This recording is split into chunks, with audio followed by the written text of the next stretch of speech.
Assalamualaikum warahmatullahi wabarakatuh. Selamat pagi. Kembali lagi bersama Bapak Bagus Nugroho dalam mata pelajaran geografi. Pada hari ini kita akan mempelajari tentang siklus hidrologi yang merupakan awal dari materi dinamika hidrosfer. Sebelumnya, marilah kita berdoa sesuai agama dan keyakinan masing-masing untuk kelancaran kegiatan belajar mengajar pada hari ini. Berdoa dipersilakan.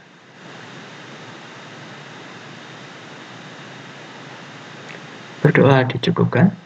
Mari kita mulai pelajarannya. Yang pertama, apakah yang dimaksud siklus?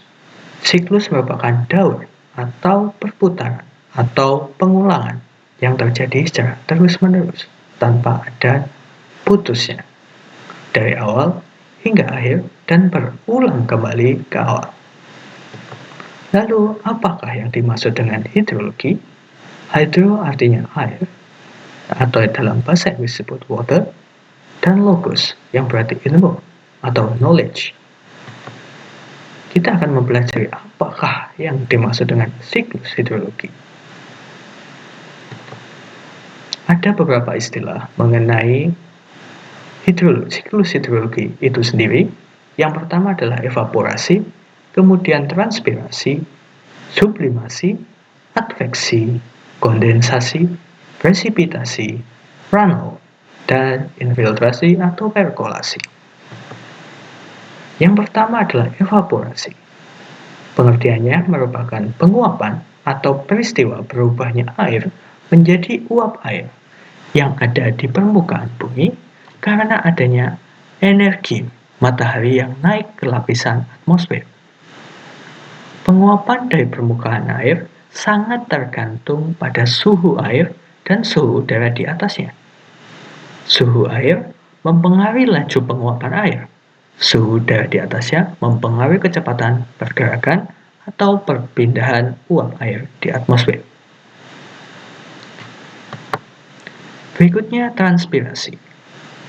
Pengertiannya merupakan keluarnya uap air dari permukaan tubuh tumbuhan yang sebagian besar melalui pori-pori atau stomata. Meskipun memiliki makna yang hampir sama, namun transpirasi berbeda dengan evaporasi. Pengertian transpirasi adalah keluarnya uap air dari jaringan hidup, khususnya tumbuhan yang terjadi akibat proses fisiologis. Transpirasi tergantung pada kelembaban dari udara atau atmosfer, dan juga pada beberapa banyak kelembaban tanah yang tanaman miliki. Air diangkut oleh tanaman melalui akar mereka dan dibawa ke seluruh bagian tumbuhan sebagai makanan. Kemudian apa yang disebut sublimasi? Yaitu proses naiknya uap ke atas atmosfer bumi. Sublimasi merupakan proses perubahan es di kutub atau di puncak gunung menjadi uap air tanpa harus melalui proses pencairan. Sublimasi ini juga tidak sebanyak penguapan, evaporasi maupun transpirasi. Namun meski sedikit, tetap saja sublimasi ini tetap berkontribusi erat terhadap jumlah uap air yang naik ke atmosfer. Namun jumlah air yang dihasilkan menjadi lebih sedikit. Proses sublimasi berjalan lebih lambat daripada evaporasi dan transpirasi. Sublimasi ini terjadi pada tahap siklus hidrologi panjang. Kemudian adveksi. Adveksi merupakan perpindahan awan dari satu titik ke titik lainnya, namun masih dalam satu horizontal. Jadi setelah partikel-partikel es membentuk sebuah awan yang hitam dan gelap, awan tersebut dapat berpindah dari satu titik ke titik yang lain dalam satu horizontal. Proses adveksi ini terjadi karena adanya angin maupun perbedaan tekanan udara, sehingga mengakibatkan awan tersebut berpindah. Kemudian presipitasi merupakan proses terjadinya hujan atau turunnya air akibat makin beratnya titik air, salju, dan es di awan yang ukurannya kian membesar. Jumlah presipitasi yang turun ke bumi tidak tetap bentuk dan jumlahnya. Bentuk presipitasi yang jatuh ke bumi dapat berupa hujan atau air, salju, kabut, embun, dan hujan es. Bervariasinya bentuk dan jumlah presipitasi yang jatuh ke bumi disebabkan oleh faktor-faktor klimatologi, di antaranya tekanan atmosfer, angin, dan temperatur. Kemudian infiltrasi. Apa yang dimaksud infiltrasi? Yaitu proses masuknya air ke permukaan bumi, ke dalam lapisan batuan. Air hujan yang mengalir secara infiltrasi melalui pori-pori tanah atau batuan. Ketika di dalam tanah mencapai lapisan kedap air, maka air tersebut terkumpul dan terjadinya air bawah tanah atau groundwater. Infiltrasi menjadi tahap air dalam siklus hidrologi. Tahap ini merupakan tahap di mana air hujan kemudian berubah menjadi air tanah. Runoff merupakan proses pergerakan air hujan dari tempat yang tinggi ke tempat yang lebih rendah yang terjadi di permukaan bumi. Proses ini terjadi dimulai dari keluarnya air dari dalam tanah maupun air permukaan seperti sungai dan danau menuju kembali ke laut sebagai tempat aliran air. Setelah air dari darat menuju laut, siklus daur air kembali lagi dari awal, yaitu evaporasi. Siklus hidrologi dapat dibedakan menjadi 3, yaitu short cycle atau siklus pendek, medium cycle atau siklus sedang, dan long cycle atau siklus panjang.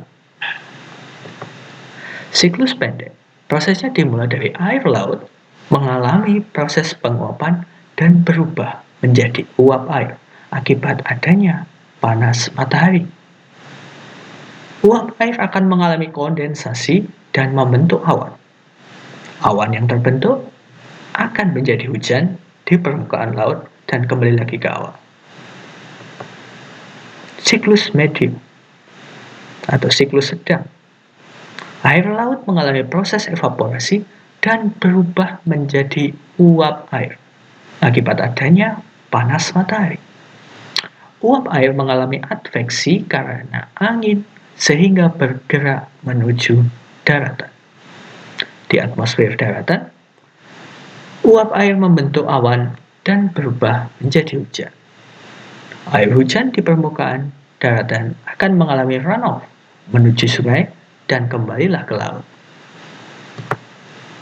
Siklus panjang dimulai dari air laut yang terkena pemanasan sinar matahari akan mengalami penguapan dan menjadi uap air. Uap air yang telah terbentuk akan mengalami proses sublimasi. Kemudian awan-awan terbentuk dengan mengandung kristal-kristal es. Awan mengalami proses adveksi dan kemudian bergerak ke daratan. Awan akan mengalami presipitasi dan kemudian akan turun sebagai salju. Salju akan terakumulasi menjadi gletser.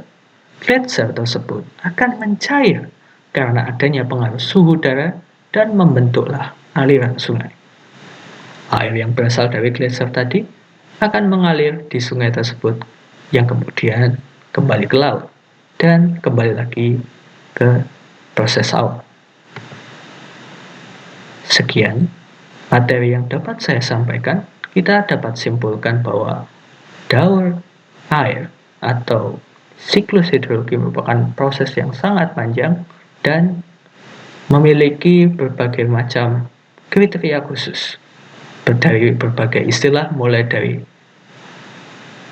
adveksi, evaporasi, transpirasi, hingga infiltrasi dan runoff, dan terbagi menjadi 3, siklus pendek, siklus medium, dan siklus panjang.